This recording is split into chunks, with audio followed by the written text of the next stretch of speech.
TPG reader Alan tweets me, if I don't fly the last leg of my ticket, will I still earn elite qualifying miles for the legs that I did fly? This is what's known as throwaway ticketing, where you may book a cheap ticket to a destination, but in the end of the day, you don't want to actually go to the final destination. You may want to get off in a city where you connect. So say you're flying from Miami to Cleveland, Ohio via Atlanta.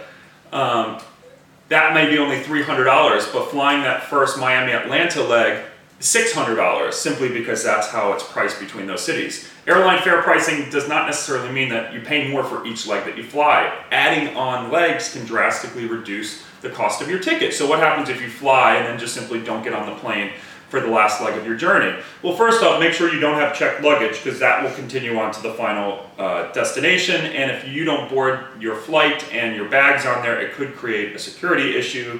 So if you don't board the last leg of your flight, you may want to let them know in that situation. You can always let them know you're not feeling well and to voluntarily cancel your ticket. Technically, this is against a lot of the fare rules for most airlines, but just because it's against the rules doesn't necessarily mean you can't get away with it. I personally, in the past, for one reason or another, did not need to take the final leg of tickets, and I still did get the elite qualifying miles for the legs that I did take. Now, if you make a habit out of it, the airlines do have pretty sophisticated systems that check for people manipulating fare rules and taking advantage. So you could potentially have all your frequent flyer miles confiscated and your account closed down, but for the average situation where you may do this a couple times, I don't think it would be an issue. So please feel free to comment if you've had any other situation, but you probably will get most of the frequent flyer miles.